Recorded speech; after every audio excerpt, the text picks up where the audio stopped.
bien-aimés dans le Seigneur, c'est donc une joie, un plaisir, un bonheur donc de nous retrouver encore en ce jour.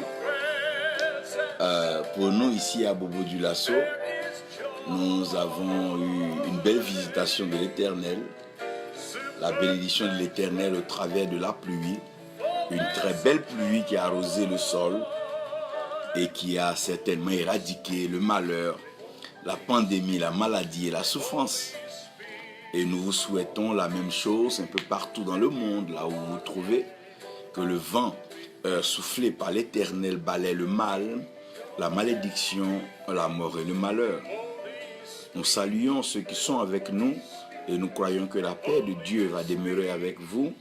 Évangéliste, donc servante de Dieu, Lydie Niamien, que Dieu te bénisse et que ce jour soit une journée particulière pour vous, un bon début de semaine et que tout ce que vous avez déjà entamé avec le Seigneur s'accomplisse. Aujourd'hui, je suis encore dans une certaine série, je veux dire une logique spirituelle que le Seigneur est en train de d'ailleurs m'emmener à continuer. J'en parlais il y avait plusieurs années, mais après, bon voilà, c'était plus trop dans ce que le Seigneur voulait que je dise. Mais aujourd'hui, le Seigneur me ramène sur l'authenticité, la grâce et la faveur que lui, Dieu, a accordée à la femme. La femme en tant que création, la femme en tant que créature et la femme en tant que source de vie. J'aimerais aussi saluer tous ceux qui, au travers de ce message, vont retrouver la place de la femme, honorer, respecter et surtout donner le droit et la place qui est réservée à la femme. Nous en avons tous besoin aujourd'hui car nous sommes dans une saison dans laquelle le Seigneur est en train de faire une autre chose. Vous comprendrez mieux donc ces affirmations par le message, par donc la révélation, l'exposition, l'explication de la parole de Dieu.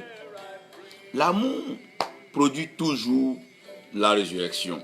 Et ça, vous devez savoir que l'amour produit toujours la résurrection dans le but de libérer le témoignage. Qu'est-ce que nous appelons l'amour? Nous appelons l'amour l'éternel vivant qui, après chaque crise, se manifeste comme étant l'espoir, donc une saison nouvelle. C'est quoi l'amour? L'amour, c'est ce qui triomphe des querelles, des palabres, des séparations, des divorces. Parce que tu peux aller même signer un papier pour dire « je ne veux plus d'un tel », mais ton cœur n'a pas signé le papier. C'est la main qui agit, mais le cœur n'a pas forcément bougé. La bouche peut parler, mais le cœur peut avoir sa position, sa stabilité et bien sûr son mot à dire au dernier moment. C'est en cela que la Bible dit, c'est en croyant dans le cœur que nous parvenons à la justice. Donc la justice est liée au cœur. Maintenant, c'est en confessant donc de notre bouche que l'action de la justice nous libère. Donc c'est en confessant de notre bouche que nous sommes sauvés. Sinon, le fondement qui permet donc au salut se trouve dans le cœur. C'est pour ça que le Seigneur Jésus-Christ, quand il vient, il réside dans notre cœur. Mais ce matin, j'ai une mission assez importante, un message assez spécial et un message assez clair que j'aimerais présenter dans toute son exposition et son enseignement. Je parle aujourd'hui, par la grâce de Dieu, du réveil de la femme. Le réveil de la femme. Quand est-ce que la femme va se réveiller? Comment est-ce que la femme va se réveiller? Et pourquoi la femme doit se réveiller? Lorsque nous regardons aujourd'hui à la Constitution et bien sûr à l'ancien format du monde, la femme était reléguée donc au second plan, sinon même à l'arrière-plan. Dans les religions, dans les pratiques aussi bien, même les loges que les pratiques des hommes, vous allez voir que les femmes ont peut-être certains rôles, soit de cuisinière et puis bon, des rôles d'assistante, d'associée et de l'ancienne. Loin de ce que le monde a pu présenter, loin de ce que l'homme a pu voir, je pense que si nous retournons dans la Bible et que nous comprenons la Bible, nous serons à mesure de pouvoir voir ce qui est vrai. Parce que le monde nous présente la réalité et la Bible nous introduit dans la vérité. Nous avons la réalité c'est ce que nous voyons, c'est ce que nous avons trouvé, c'est ce que les hommes font, c'est ce que les hommes disent. Mais la vérité, elle est encore plus profonde et elle est encore même plus sévère et elle est encore plus vraie que ce que la réalité nous présente. Quelqu'un peut te présenter une réalité qui n'a rien à voir avec la vérité. On peut porter un nom qui en réalité est un nom qui est lié à une autorité, un officiel, mais qui en vérité, il n'y a aucun lien donc de parenté. Donc faites attention entre la réalité et la vérité. La réalité, c'est que dans nos religions aujourd'hui, dans nos pratiques, dans nos lieux de culte, la femme n'a pas cette capacité, la femme n'a pas cette demeure de pouvoir, donc la femme n'a pas donc cette mission de pouvoir porter le ton, de pouvoir se prononcer et dire ce qu'elle veut. Il y a même certains lieux de culte où la femme est obligée de ne même pas s'adresser ou de ne même pas dire ce qu'elle ressent ou ce qu'elle a reçu. Et ça, je pense que nous devons pouvoir corriger ces choses car nous sommes dans un autre temps, le temps du réveil de la femme. Nous sommes dans le temps du réveil de la femme. Et que le Seigneur bénisse la femme, que le Seigneur élève la femme, que le Seigneur établisse la femme, que le Seigneur fasse lui sa grâce sur la femme, que le Seigneur puisse permettre à la femme de ne pas regarder à là où elle a été offensée, là où elle a été blessée, là où elle a été diminuée, là où elle a été réduite et là où elle a été abandonnée. Mais de savoir que si cela lui est arrivé, c'est parce qu'en elle, il y a la capacité, il y a la force, il y a la puissance que Dieu lui accorde de pouvoir se relever donc de sa chute, de pouvoir renaître donc de ses cendres et de pouvoir donc ressortir sa beauté. Après donc cet art et cet exercice méchant, satanique et diabolique de l'homme avec son égocentrisme, son orgueil et son avarice et surtout sa méchanceté. Le réveil de la femme, nous aurons donc le texte de Genèse 1, verset 26-28, où Dieu parle donc de la mission, de la domination, je vous en parle très souvent, et la Bible dit Dieu les créa donc hommes et femmes. Donc dans Genèse 1, Genèse 2, Genèse 3, nous allons voir que Dieu est en train de mettre en place la création. Donc Dieu en constituant la création, va cacher dans la création des mystères. Il va cacher dans la création des formes d'opération, des formes de pratiques et des formes donc de propagation et d'exposition de certaines vérités. Certaines vérités seront voilées, certaines vérités seront même couvertes pour qu'il y ait un temps donc de découverte et bien sûr de révélation. Il y aura des temps de révolution, c'est-à-dire des temps de mouvement, des temps de changement, aussi bien dans la pensée spirituellement et que dans l'attitude. Nous allons voir tout ça dans la Bible. Et dans Ruth 1, la Bible nous permet de pouvoir avoir un temps assez spécial. Dans Ruth 1, nous allons donc regarder un peu ce que la Bible présente comme étant l'homme bon à la mauvaise place, ou l'homme bon dans la mauvaise saison. Maintenant, dans Jean 2, nous avons parlé un peu de ça, où la Bible parlait de la noce de Cana, dans le premier miracle du Seigneur Jésus-Christ. Et nous savons aussi que dans Apocalypse 12, Dieu nous fait grâce. God bless you, Pastor Anne. We appreciate the work you are doing in Nigeria, the women in me. It's a very great ministry. We are preaching on the mystery of women and the women in the season, the kingdom and the women. How comes that the church will rule so women have the part to play? Fortunately, I'm preaching it in French right now. Let's see how we can have the English version, or whenever I'm around Nigeria, Ghana, I will see how God can inspire us to speak it in English for you. You can have also some kind of applications, some kind of softwares that can translate maybe the guideline, and from the guideline you can have almost all the message. Yeah. And then I'm just trying to bring it out the way the Lord is inspiring me, but I gave the guidelines so that everybody can follow it. God bless you. You are richly blessed. We appreciate Mama Caro and all the family in Nigeria. Pastor Emilia, I can't quote all the names. You've been a blessing. Such a blessing in Nigeria is home and a blessing for us. Donc, j'étais en train de parler là d'Apocalypse 12. Et dans Apocalypse 12, il y a un mystère assez fabuleux. Il y a un mystère assez particulier. Il y a un mystère assez réel que la Bible me permet de pouvoir ressortir. Sur ce, nous allons prier le Seigneur et nous allons parler maintenant de ce que Dieu nous permettra de pouvoir partager. Père, tu as l'autorité spirituelle suprême. Tu règnes dans le ciel et sur la terre. Tu as accompli tes œuvres. Viens par ta parole maintenant. Investis-nous de ton autorité. Révèle, oh Dieu, la femme que tu as cachée. Révèle la position, l'autorité, la grâce et la faveur que tu as placée en la femme. Car c'est le temps du réveil de la femme. Bénis-nous, fais-nous du bien. Nous qui sommes fruits, enfants, sortis d'une femme et d'une mère. Aide-nous à pouvoir célébrer, honorer, respecter, élever la femme comme il se doit. Merci Père pour ta fidélité. Au nom de Jésus. Amen. Je crois que là, pendant que je suis en train d'entrer progressivement dans ce message-là, j'aimerais donc placer la table et puis donc faire passer donc l'entrée pour que nous puissions donc nous accorder sur des faits fondamentaux. Et le premier fait fondamental sur lequel j'aimerais qu'on s'accorde, c'est le mystère de la création. Donc, dans le mystère de la création, Dieu va procéder à une forme de dualité, à une forme de dualisme qui ne dira pas son nom, dans lequel Dieu va camoufler, Dieu va cacher certains éléments comme race, comme genre et comme fonction, mais Dieu va expliciter ça dans sa volonté et dans ce que Dieu veut avoir. Donc au commencement, déjà dans le point A, nous avons Dieu qui crée le ciel et la terre. Mais Dieu crée le ciel et la terre avec une pensée. Dieu se dit que la terre devient maintenant le réceptacle, le support. Donc ce que je veux avoir sur la terre, je n'ai qu'à le programmer dans le ciel et le ciel introduit dans la terre et la terre me donne ce que je veux.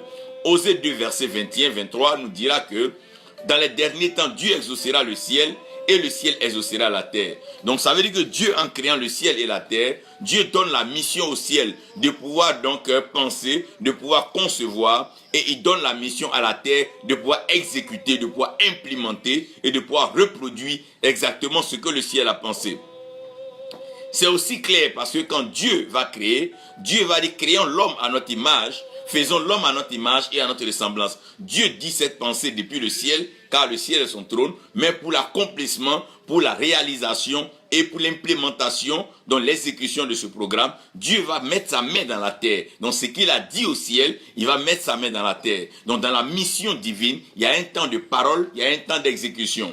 Il y a un temps donc d'exposition et il y a un temps de démonstration. Donc Dieu ayant déjà parlé dans le ciel, Dieu met sa main dans la terre pour démontrer, pour mettre en pratique ce que lui Dieu dit. Donc Dieu va créer l'homme et Dieu va créer la femme. Pourquoi Dieu crée l'homme et Dieu crée la femme? Nous aurons la réponse dans la suite de ce message que nous sommes en train de dérouler progressivement. Donc Dieu va créer l'homme et Dieu va créer la femme.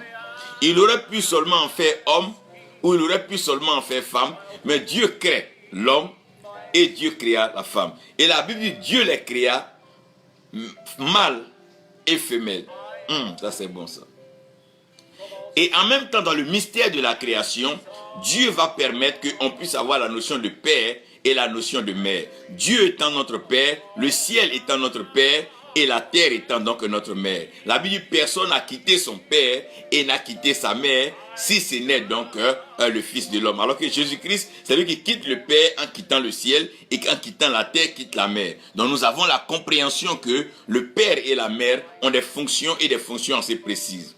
Bien que Dieu, en voulant bénir l'humanité, Dieu dira à l'homme, honore ton père et ta mère, c'est alors, oh mon Dieu, que tes jours se prolongeront. C'est là que tu seras béni et c'est là que tes jours se prolongeront. Donc, dans le principe de la prolongation des jours, dans le principe de la longévité, dans le principe de l'extension donc du séjour de la vie sur terre, nous avons un devoir d'honneur au père et d'honneur à la mère. Pas d'honneur seulement au père, mais d'honneur à la mère, de respect du père et du respect de la mère. Ça veut dire que la paternité comme la maternité prolonge le jour et rend la bénédiction assez sérieuse et assez profonde. C'est un peu ce que nous allons lire dans tout le Nouveau Testament quand nous allons rentrer donc à partir des Actes des Apôtres. L'introduction va commencer à nous présenter deux personnes. La présentation sera d'abord donc le Fils de Dieu qui est le roi de gloire, qui doit revenir et donc prendre l'épouse, dont la femme qui est restée, elle après avec qui il sera dans les airs. Et c'est là que nous allons avoir ce qu'on appelle les fils, parce que les fils naissent d'une alliance. donc le Fils de Dieu, Jésus-Christ, qui va revenir, prendre donc l'épouse qui est appelée l'Église. Donc, dans le mystère de la création, nous avons donc cette dualité entre ciel et terre, nous avons cette dualité, donc l'homme et la femme, nous avons cette dualité, le père et la mère, nous avons cette dualité donc entre Jésus-Christ et l'Église.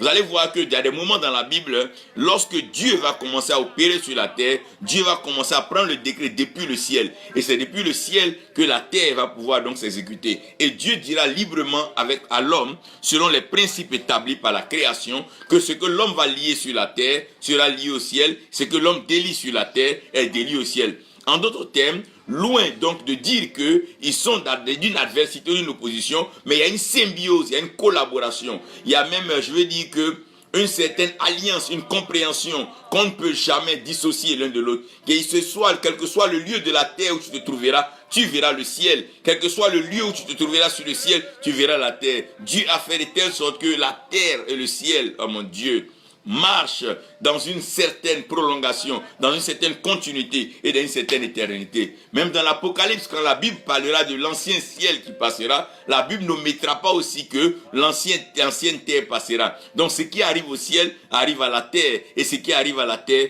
arrive au ciel. Donc ça, c'est le mystère de la création. Donc Dieu, en créant déjà, Dieu place le dispositif que j'appelle personnellement le référentiel ciel-terre. Donc ce qui se passe entre le ciel et la terre, c'est bien sûr ce qui va animer la vie, et c'est ce qui va permettre aux êtres humains de pouvoir être heureux ou pas. C'est d'ailleurs ce qui va se passer entre l'homme et la femme qui va déterminer l'avenir et la vie donc de tous ceux qui vont naître. C'est comme la bénédiction, elle sera donc entre le père et la mère. On a vu le cas de Jacob, on a vu de nombreux cas dans la Bible, par exemple David, où c'est le père qui devait bénir donc les fils, très bien sûr avec la complicité donc de la mère. Jésus-Christ, qui est en train de bénir ce monde, en train de sauver et restaurer ce monde, il ne le fait pas seulement par lui-même, mais il le fait au travers de l'Église. Donc l'Église devient donc la femme, devient la mère, devient donc la terre, le canal par lequel Dieu agit puissamment dans le monde. Donc l'Église maintenant va commencer à agir en tant que prédicateur. L'Église va commencer à donner le message. Ici, j'aimerais tout de suite souligner une chose. Dans le royaume des cieux, il n'y a pas une question de race, il n'y a pas une question de genre, il n'y a pas ça. Au Dieu, il n'y a pas blanc, il n'y a pas noir, il n'y a pas jaune. Les problèmes de race, les problèmes raciaux, les problèmes de race que nous avons créés sur la terre, c'est juste des imaginations. Les problèmes de genre que nous avons créés, c'est de l'imagination. D'ailleurs, quand vous allez dans Corinthiens, Paul va dire, lorsque vous êtes dans l'assemblée que vous priez, il est donc bien pour la femme de mettre un foulard, parce qu'en mettant un foulard, elle donne des indications à l'ange qui arrive, et l'ange peut maintenant distinguer qui est femme et qui est homme. Donc les anges qui sont au service de Dieu, qui sont dans le siège de la connaissance, de la révélation, si les anges n'arrivent pas à discerner qui est femme, qui est homme, ça veut dire que l'esprit n'a pas de sexe. L'esprit n'est pas homme, l'esprit n'est pas femme. Mais l'esprit va définir son genre en fonction de la mission que l'esprit aura accomplie. Si l'esprit vient pour donner la sémence, alors l'esprit devient mâle.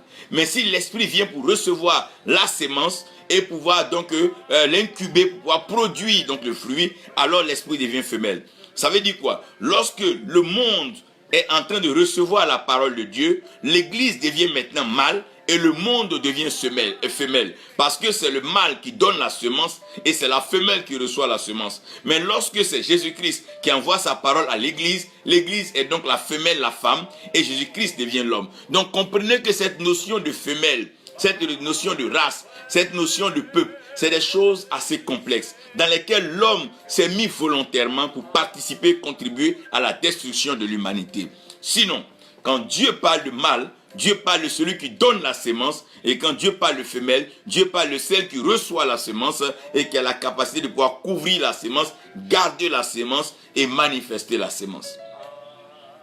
Maintenant, puisque cela est clair et que nous sommes maintenant convaincus que dans la création, Dieu a gardé la fonction mâle et que Dieu a gardé la fonction femelle. Ça veut dire qu'un homme peut être avec une femme. Mais dans l'esprit, ce n'est pas que la femme est femme et que l'homme est l'homme. Si c'est la femme qui a la parole, que c'est elle qui sème la parole, elle devient maintenant le mâle. Elle devient maintenant le sémeur. Comme le semeur, c'est lui qui donne la sémence à la terre et c'est la terre qui reçoit la sémence pour produire. Donc si c'est une femme qui donne la sémence, cette femme-là prend maintenant la fonction du mâle. Si c'est l'homme qui donne la sémence, il prend la fonction de mâle. Mais celui qui donne la sémence est le mâle et celui qui reçoit la sémence est toujours donc celui qui est femelle. Quand la Bible dit la main qui donne est au-dessus de celle qui reçoit, ça ne veut pas dire que si un enfant donne à manger à son papa, l'enfant est au-dessus de son père. C'est une question de fonction et une question de position. Vous devez comprendre ces choses si vous devez pouvoir réaliser ce que Dieu veut. Allons tout vite et très vite d'ailleurs, parler du mystère de la révélation de la femme. D'abord, je veux saisir ici la création de la femme. Comment est-ce que la femme est créée? La femme est créée dans une condition qui laisse plusieurs interprétations. Est-ce que Dieu avait omis la femme en créant? Est-ce que Dieu avait pensé qu'il pouvait réaliser le plan de la reproduction sans la femme? Puisque Dieu, quand il crée l'homme, il dit à l'homme, c'est clair, hein, soyez féconds, reproduisez-vous, remplissez la terre, assujettissez-la et dominez-la. Donc Dieu sait que la domination sur le règne va avec la population va avec la reproduction va avec la fécondité. Et Dieu dit soyez. Donc en disant soyez, c'est un pluriel. Donc dans le plan de Dieu, Dieu n'a pas oublié la femme. Dieu n'a pas oublié la femme, Dieu n'a pas omis la femme, Dieu n'a pas relégué la femme à l'arrière-plan, sinon au dernier plan de la création. Mais plutôt, Dieu voulait créer la femme pour qu'elle, étant en dernière position, elle puisse être directement propulsée en première position. Parce que la Bible dit que les derniers seront les premiers et les premiers seront derniers. Donc de la queue, on peut accéder à la tête et donc celui qui est la tête sera donc à la queue. Nous avons compris ce phénomène et ce mécanisme quand Dieu s'adressait à la femme dans le jardin, parlant de ce fils de la femme qui va écraser la tête du serpent. Mais quand Moïse va venir, Dieu va dire à Moïse d'attraper le serpent par la queue. Donc il y a une question d'écraser la tête. Il y a une autre façon aussi d'attraper la queue. En attrapant la queue, c'est une autre façon de dompter le serpent. En écrasant la tête, c'est une autre façon d'écraser, de faire disparaître le serpent. Donc en toute chose, vous devez comprendre que Dieu a des plans, Dieu a des projets et Dieu a une vision. Donc quand Dieu crée l'homme avec une vision. Et en créant l'homme avec une vision, Dieu a créé la femme avec une vision. Et la vision, c'est que Dieu a prévu introniser la femme. Dieu a créé la femme pour l'introniser. Dans la création de la femme, je ne vais pas vous parler de pourquoi est-ce que Adam s'est retrouvé dans un sommeil, le sommeil qui est donc une position d'incapacité. Le sommeil qui est une position de manque de sensibilité. Quand un homme est endormi, ses sens sont endormis. Quand un homme est endormi, il n'est plus conscient de ce qui se passe. Donc ça veut dire que c'est dans la période où l'homme était arrivé à sa fin, où l'homme était arrivé à son apogée, où l'homme ne pouvait plus contrôler, guider, diriger les affaires. Alors Dieu, my God, crée la femme.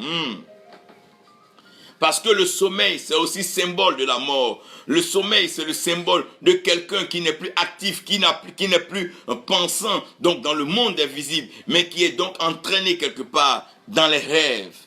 Ça veut dire que l'homme va commencer à courir avec ses rêves, mais une vision principale sera donnée à la femme. C'est là alors que je vais vous parler maintenant de l'intronisation de la femme. Permettez-moi ici de prendre un petit temps et vous dire quelque chose.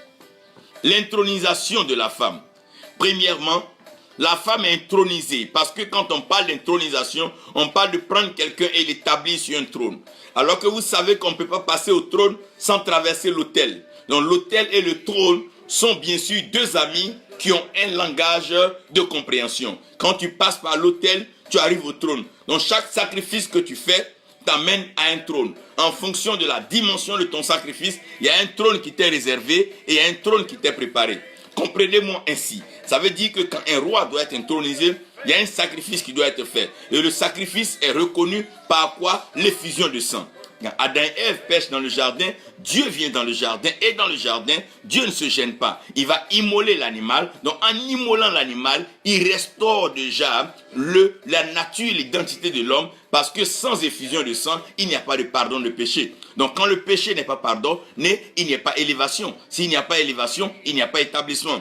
Donc, L'intronisation de la femme va commencer par le mystère de la puberté. Quand la jeune fille naît, quand la fille naît, elle naît bébé comme tout le monde. Après avoir bien sûr être couchée, quatre pattes s'asseoir, quatre pattes se lever, la jeune fille va marcher. Elle va attendre à une date précise. Lorsqu'elle aura 12 ans, oh mon Dieu, pourquoi elle aura 12 ans? Je n'ai pas le temps ici de vous parler, vous enseigner sur le mystère du 12, mais vous allez comprendre si vous lisez la Bible que la porte, le temple de Jérusalem a 12 portes. Vous allez comprendre que Jésus-Christ avait, oh mon Dieu, à 12 apôtres. Vous allez comprendre que le jour de la Pentecôte, nous avions donc 120 personnes. Le 12, c'est, ah mon Dieu, c'est un signe d'intronisation. C'est un signe d'installation. Vous allez comprendre que le plus jeune roi qui a régné en Israël, laissez-moi vous dire une chose, il y a un mystère qui est caché et, oh mon Dieu, qui se repose dans le 12. La fondation de la mer, si vous lisez la Bible, vous allez comprendre que, non, à 12 ans, la jeune femme sera intronisée, la jeune fille,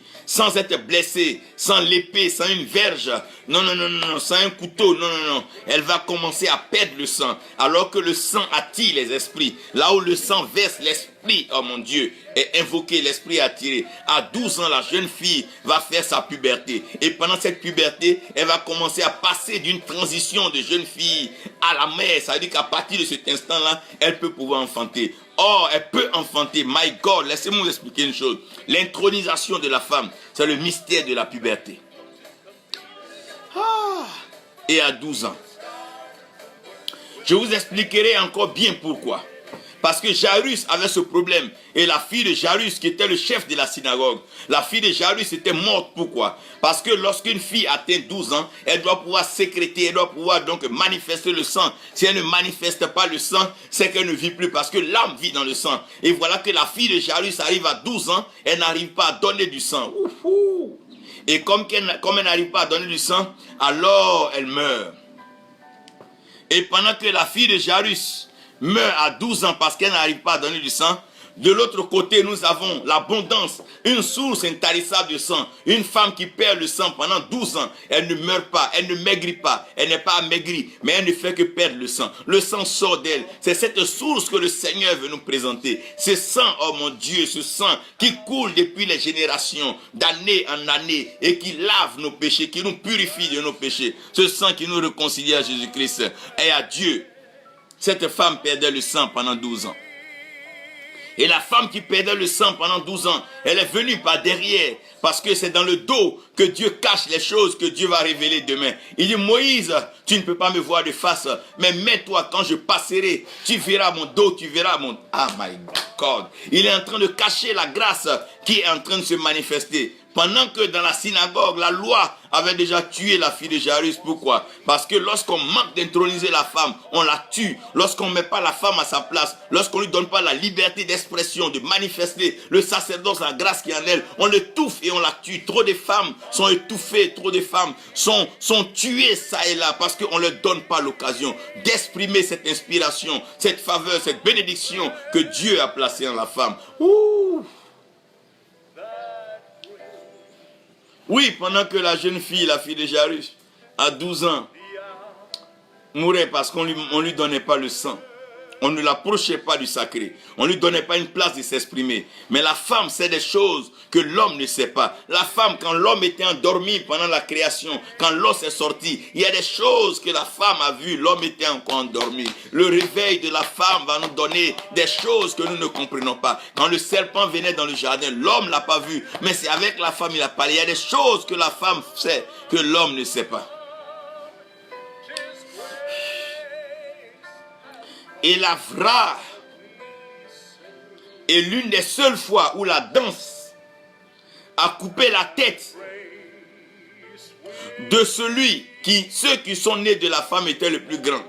C'était la danse d'une jeune fille et la jeune fille avait 12 ans. La Bible parle de ce temps où la fille d'Hérodias a esquissé des passes de dents. Et des passes de dents, c'est des pas particuliers. Des pas d'une jeune fille initiée qui a commencé à danser un rythme particulier. Jusqu'au point où le roi a fabulé le roi. Ouh, stupéfait a commencé à dire, mais demande-moi tout ce que tu veux. Oh my God, je te donnerai. La danse de la fille d'Hérodias. La danse envoûtante. La danse de la jeune fille de 12 ans. Cette danse qui a valu la tête de Jean-Baptiste.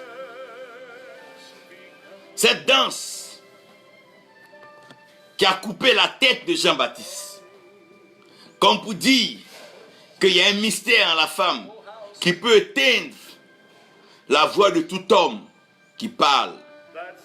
Un homme peut beau parler, mais si une femme décide de l'exposer, soit sa mère ou sa femme, cet homme est réduit au silence. Parce qu'il y a une voix en la femme qui est au-delà de la voix de l'homme. Quand l'homme était encore couché, quand l'homme était encore endormi dans le sommeil, la femme était réveillée et la femme avait une voix. Oh mon Dieu. Après cela, nous passons à la consécration de la femme à l'épouse. Lorsqu'une femme doit être consacrée épouse, il y a deux étapes assez importantes de la vie. Il y a l'étape de l'introduction, qu'on appelle l'étape de la dot. Donc l'étape de la sémence, de la pensée, de la sémence, de la parole d'amour. C'est en ce moment que la flamme est déclarée et que la femme reçoit la flamme venant d'un homme. Et lorsque elle est maintenant introduite dans cette alliance, elle doit conclure cette alliance par la fonction d'épouse. Le tout n'est pas d'être aimé, mais la finalité, c'est de pouvoir répondre favorablement et de façon positive à l'amour qui t'est déclaré, l'amour qui t'est présenté, l'amour qui t'est soumis. Et lorsque la femme est consacrée, elle devient épouse. Lorsqu'elle est mise à part, quand elle est confinée, quand elle est préparée, quand elle est incubée, quand elle est couverte par la puissance du Très-Haut, qu'elle ne passe pas de écoute à écoute, de ragot à ragot, mais qu'elle est concentrée sur son objectif, alors elle sort de la dimension de la femme et elle est consacrée épouse. Et quand elle devient épouse, elle a une responsabilité. Donc, la responsabilité maintenant, c'est comment passer de femme, donc d'épouse, à mère.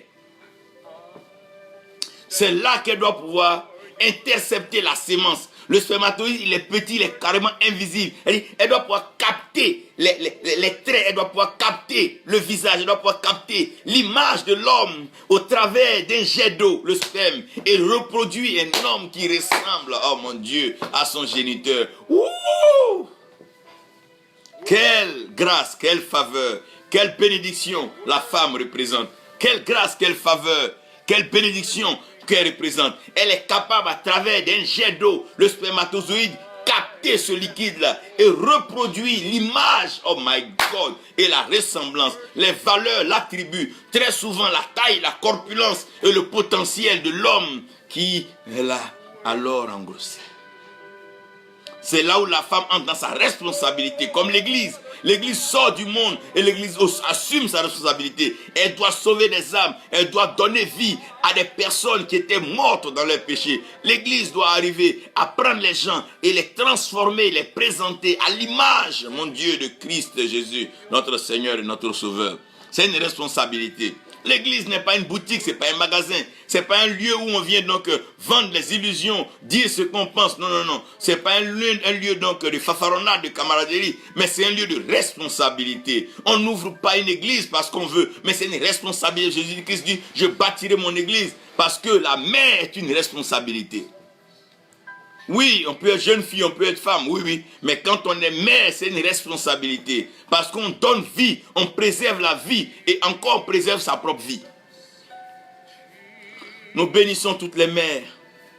Nous rendons gloire à Dieu pour toutes les mères. Toutes ces femmes qui ont accepté à un certain moment de subir une déformation physique, psychologique et autres, pour voir naître l'image et la ressemblance de Dieu. Pour la gloire de Dieu. Que Dieu bénisse la femme. Que Dieu honore toujours la femme.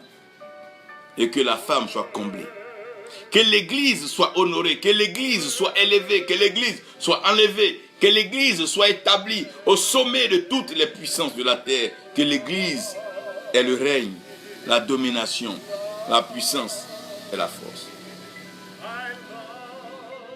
Lorsque nous entrons dans la révélation de la femme, une révélation sans manifestation est une information sans formation, donc est donc une parole sans manifestation. Mais laissez-moi ici vous parler maintenant de la manifestation de la femme.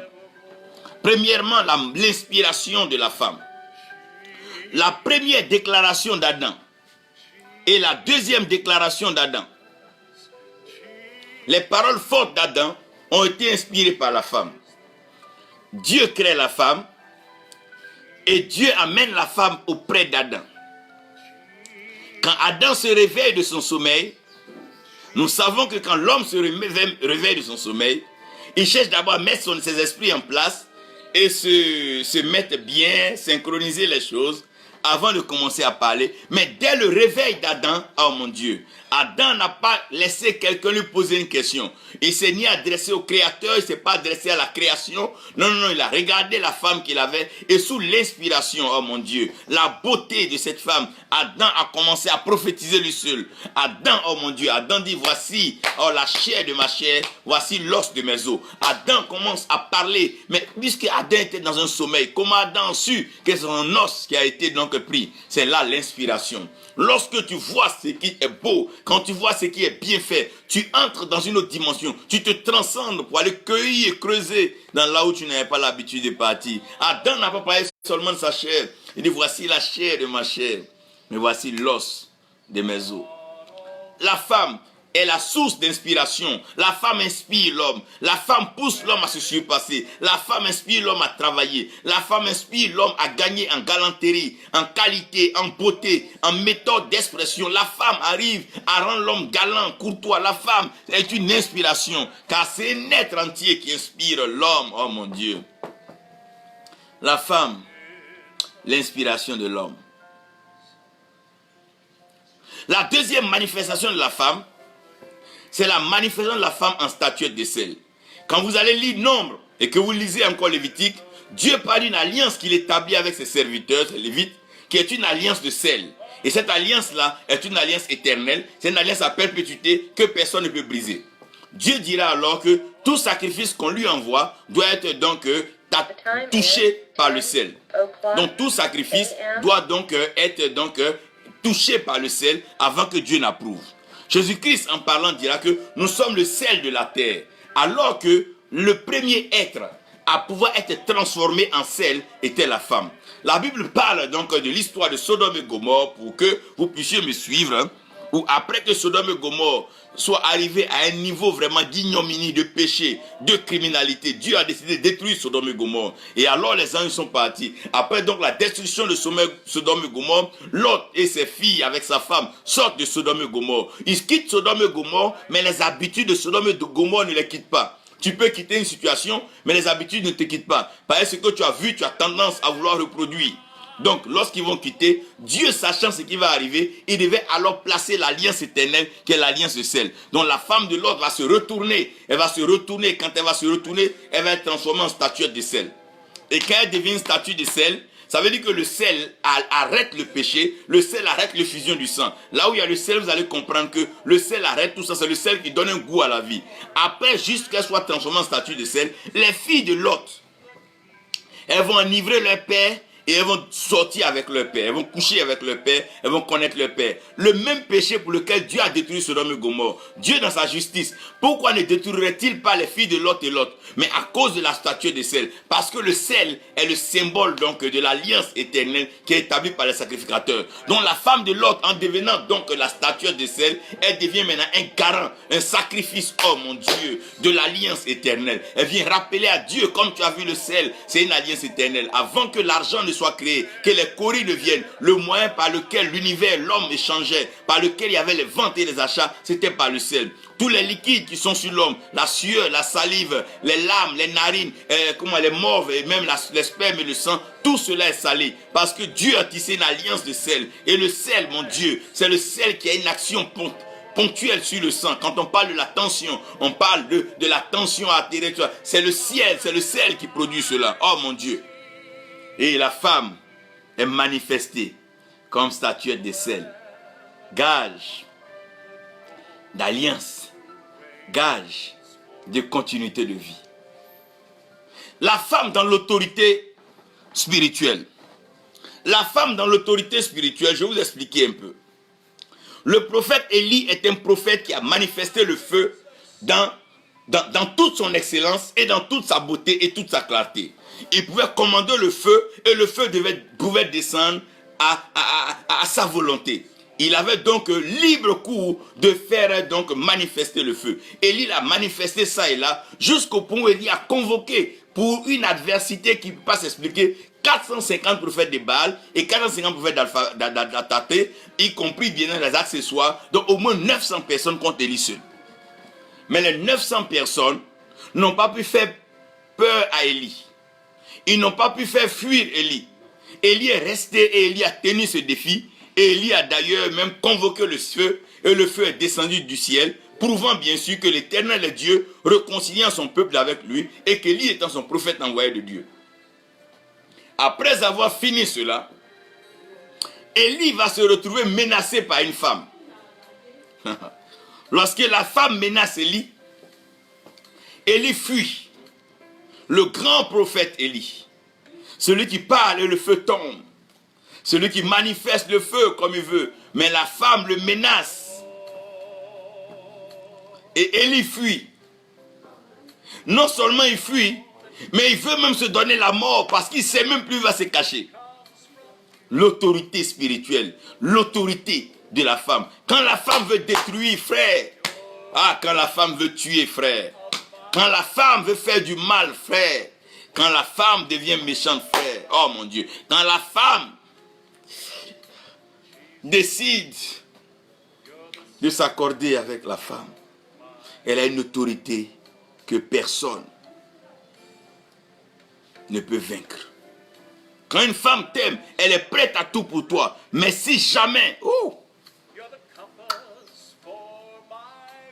Élie a fui pour sa propre vie. Mais dans sa fuite, Dieu va permettre qu'Élie parte vers une veuve, encore une femme. Une mère qui avait des enfants. C'est elle qui va nourrir Élie.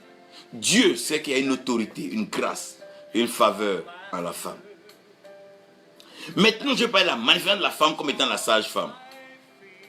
C'est la femme qui a la capacité de faire sortir un enfant des entrailles d'une autre femme.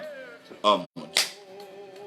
Donc la femme doit pouvoir être assez sage, assez instruite, assez inspirée, assez conduite et assez mandatée pour faire sortir un être humain du ventre d'une autre femme. Ce qu'aucun laboratoire ne peut faire. Ce que les grandes puissances ont essayé de provoquer, les clonages, fabriquer l'homme, personne n'est arrivé. Mais oh mon Dieu, la grâce de la femme, la grâce de la manifestation de la naissance. La femme peut mettre au monde un chef d'État. La femme peut mettre au monde un ministre. Elle peut mettre au monde un roi. Elle peut mettre au monde tout. Parce que la femme a la capacité, la grâce de la naissance. Frère, on n'a pas été suffisamment enseigné sur la femme. On ne nous a pas parlé, présenté la femme comme elle est. On ne nous a pas exposé le mystère de la femme. Mais la Bible cache des mystères profonds. C'est vrai que dans le temps donc, où Paul parle à Corinthe, il y a l'animosité, l'enfantillage, l'impureté qui entrent dans les pratiques, les mœurs, donc de ceux qui sont dans le temple. Et vu cette attitude, on pouvait ne pas permettre à de telles bassesses, de telle ignominie de s'exprimer dans le temple. Mais cela n'occulte pas, n'enlève rien en la faculté, en la grâce, en la faveur et à la bénédiction que Dieu a donnée à la femme. Frère, la femme se réveille quand l'homme dort. La femme se réveille. La femme se lève quand l'homme est couché. La femme prévoit quand l'homme n'est plus capable. Dans tous les foyers, regardez, quand l'homme n'a plus de moyens, c'est là que la femme anticipe. c'est là que la femme joue les grands jeux. Lorsqu'il n'y a plus à manger, c'est là que la femme joue le rôle. Lorsqu'il n'y a plus rien dans la cuisine, c'est là que la femme intervient. La femme intervient lorsque l'homme arrive à sa limite. Quand l'homme donne la sémence à la femme, c'est la femme qui reçoit cette sémence-là. C'est elle qui couvre la sémence et qui permet à la sémence de pouvoir se reproduire et de se manifester. Oh, la femme est un mystère. Dans la deuxième création, l'homme a été créé par la terre, mais la femme est créée de l'os. Oh, donc après la création de la terre, il y a la création de l'os. C'est pour ça que vous allez voir que quand Adam va dire tu es la chair de ma chair, et là tu es l'os de mes os. Quand Jacob va se retrouver en Égypte, il va dire non, mes os là, ne les gardez pas ici. Ma chair, ma poussière, laissez-la ici en Égypte. Mais mon os, envoyez-la à la terre promise. Il y a un héritage pour l'os. La femme a été faite pour être un héritage. L'os est toujours préservé. Quand tu vas dans la tombe, tu ne retrouveras plus la chair, le corps de l'homme, mais tu retrouveras l'os. À un certain moment, il y a un qui va disparaître, il y a un qui va s'effacer, il y a un qui va s'incliner, il y a un qui va s'endormir et l'autre va demeurer debout. Oui, l'os demeure toujours debout. La femme reste debout. La femme est imbattable. Lorsque la femme se lève, connaissant son autorité, la grâce, la faveur, la bénédiction, la mission pour laquelle Dieu l'a créée, alors là, le monde connaîtra une révolution, une révélation, une transformation et un changement. Oui, Dieu est sur le point de faire les choses parce que la terre, la chair peut retourner, mais l'os demeure. Dans la désobéissance, quand Dieu vient dans le jardin, Dieu dit à l'homme, tu es poussière et tu retournes à la poussière. Il en a fini avec l'homme, il a endormi l'homme, il a déjà résolu le problème de l'homme. Mais il dit à la femme, oh mon Dieu, toi, c'est pas tes grossesses, c'est dans la douleur que tu enfanteras. Et toi, tu continueras de donner la vie, tu continueras d'emmener la vie, tu géreras la vie, tu manifesteras la vie, tu imposeras la vie, tu conduiras la vie. Car c'est dans la douleur de l'enfantement. Paul a dit quelque part que nous sommes des enfants qu'il a enfantés dans la douleur de l'enfantement. Paul n'est pas une femme, mais Paul parlait de la fonction, oh mon Dieu, la fonction d'enfanter. Donc dans le jardin, Dieu met fin au débat. Il dit l'homme, toi tu vas t'endormir, tu es poussière, tu vas t'endormir dans la poussière. Mais parce que tu vas t'endormir, l'os ne s'endormira pas. Elle donnera naissance, elle donnera vie, elle permettra à la création de continuer, de pouvoir se poursuivre. Oui, la femme donne vie. La femme préserve la vie. La femme encadre la vie. La femme permet à la vie de pouvoir avancer et la vie de pouvoir atteindre ses objectifs. Une mère prie tous les jours pour ses enfants. La mère, elle est à genoux pour ses enfants. Elle prie pour ses enfants. Peut-être que les pères, ils sont en train de réfléchir à leur prochaine conquête, à leur prochain projet. Mais la mère ne peut pas accepter que ce pourquoi elle a souffert 9 mois puisse disparaître. Ce pourquoi elle a souffert 9 mois puisse être malmené, maltraité et souffrir. La femme n'acceptera pas que l'homme essaie de détruire l'espèce humaine, de réduire la population. Même si c'est des hommes, peu importe ce qu'ils ont fait sur la terre, qu'ils soient en prison ou bien qu'ils soient donc dans la misère, ils sont sortis d'un ventre et ce ventre a subi la douleur pendant 9 mois. Ah, la femme n'acceptera jamais la destruction de l'humanité. La femme n'acceptera jamais la destruction, l'éradication de l'espèce humaine, peu importe la race, la couleur, le continent et le peuple. La femme n'acceptera pas cela. Pourquoi? Parce que la femme, c'est dans la douleur qu'elle enfante. La justice et le règne. Quand vous lisez Esther, la Bible dit que l'année où les juges régnaient, il y avait une famine. Le livre de Ruth, excusez-moi. L'année où les juges régnaient, il y avait une famine. Donc quand le jugement règne, il y a une famine. Parce que l'homme, c'est vrai, il peut être corrompu facilement. Mais quoi qu'on dise, quand la femme aime, elle réclame la justice. Et comme les juges régnaient, alors que ce n'était pas aux juges de régner, c'était au roi de régner, mais comme les rois étaient corrompus par moment, les juges étaient venus pour retracer, établir les fondements et la base, ce sur quoi on devait marcher. La Bible dit qu'il y avait une famine. Et étrange que dans cette famine-là, il y avait Naomi, il y avait Ruth et il y avait Orpa. Et elles étaient toutes mariées. Ce qui est étrange et étonnant, c'est qu'aucune femme ne meurt pendant que les juges règnent, mais c'est tous les hommes qui meurent. Oh, le mari de Naomi va mourir et ses 2 enfants vont mourir. Donc les hommes vont mourir, la fonction du mâle va mourir, Mais la fonction de la femelle, la fonction de la femme va commencer à se manifester. Donc l'année, quand la justice règne, oui, quand la justice règne, les hommes sont obligés de s'endormir et les femmes sont réveillées. L'année où les juges régnaient, il y a eu une famine. Et Anne, oh mon Dieu, excusez-moi de dire Anne. Je veux parler de Naomi. Naomi, Ruth et Orpa ont perdu leur mari. Mais aucune de ces femmes n'est morte. Pourquoi? Parce que quand ça devient dur, quand la famine arrive, quand la sécheresse, quand les pandémies, la justice de Dieu se manifeste, les hommes subissent cela. Et la femme vit. La femme survit. Parce que l'os vit. Même dans les instructions données dans Lévitique, il est question que l'os de l'agneau ne soit pas brisé. On ne brisera pas l'os, mais la poussière retournera à la poussière. Quelle grâce! La femme survit là où l'homme ne peut pas survivre. La femme peut vivre dans des temps difficiles. La femme peut être oppressée. La femme peut être angoissée. La femme peut être stressée. La femme peut être abandonnée. La femme peut être isolée. La femme peut être même négligée. Mais elle peut survivre, se transcender, vivre ce que l'homme ne peut pas accepter. Et ce que l'homme ne peut pas traverser. La même chose à la croix. À la croix, qu'est-ce qui va se passer? Jésus qui est l'époux, celui qui est venu nous sauver, il va mourir à la croix pour nos péchés. Donc vos péchés et mes péchés. Si nous disons que nous n'avons pas péché, nous le faisons menteur. Et sinon nous sommes des menteurs parce que Dieu est vérité en tout temps. Donc à la croix, Jésus-Christ meurt. Mais quand il meurt, le soldat romain est inspiré et il va percer le côté, la côte donc du Seigneur, et de l'eau va couler. Et cette eau qui va couler est le symbole de l'Église. Cette Église qui naît. Donc l'Église naît là où Jésus est mort. Ça veut dire que le réveil de la femme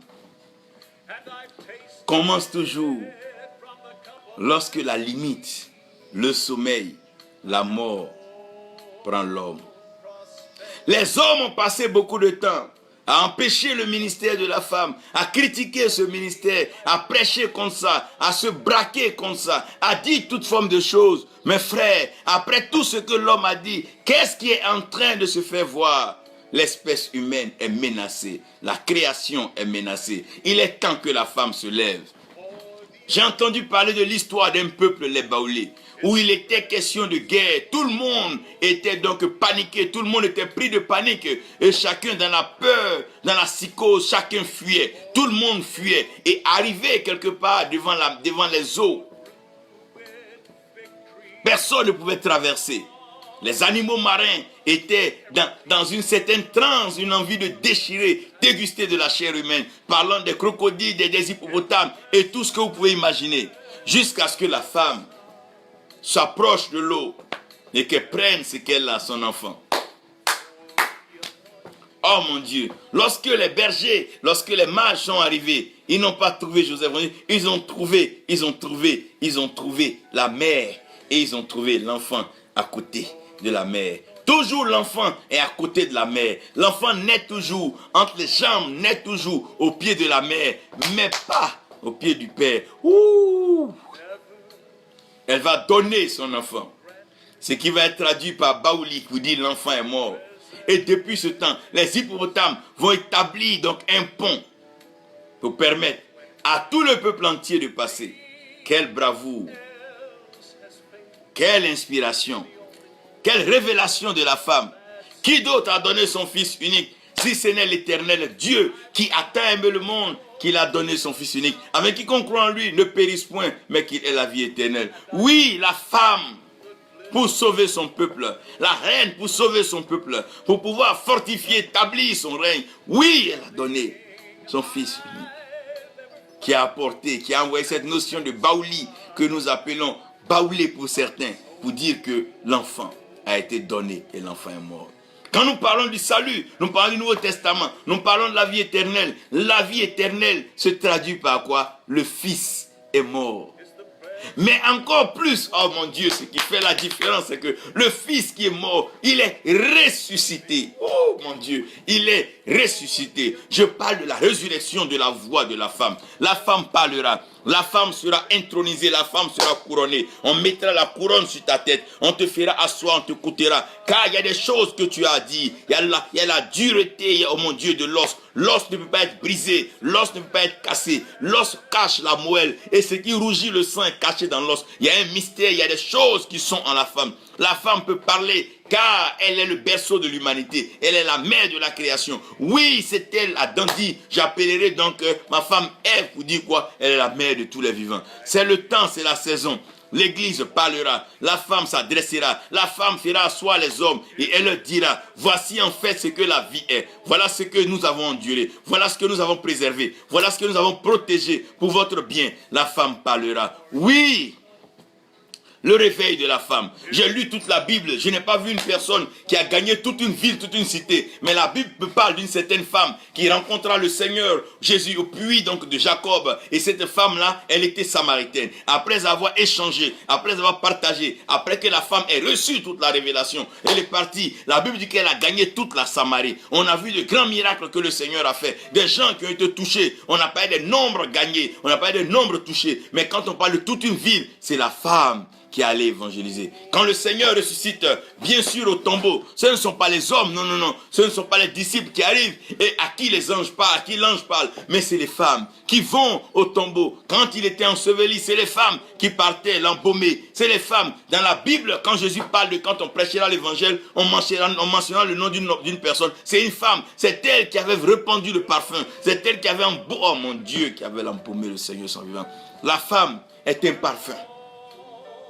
Un parfum agréable qui se propage dans la création.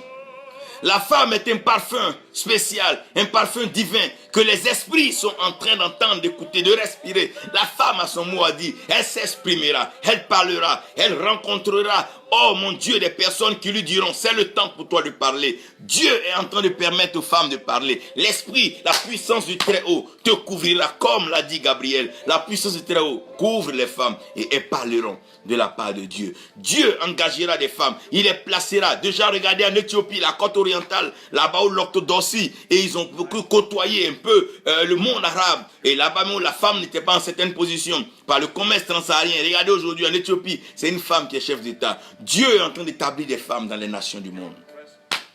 C'est le règne de la femme. C'est la saison de la femme. C'est le temps de la femme.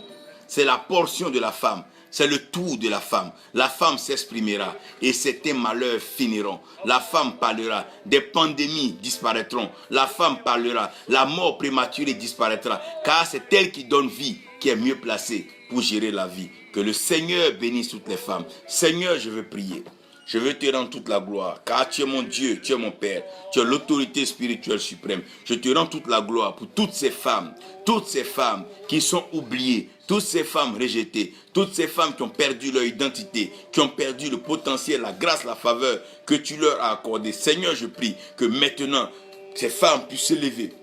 Le réveil de la femme, nous déclarons cela et nous croyons que la femme se lève, elle parle, elle prêche, elle annonce, elle déclare les choses merveilleuses. La femme va évangéliser, la femme annoncera les bonnes nouvelles. Et les incrédules croiront, car c'est la saison de la femme. Que Dieu vous bénisse, que sa paix repose sur vous, au nom de Jésus. Amen.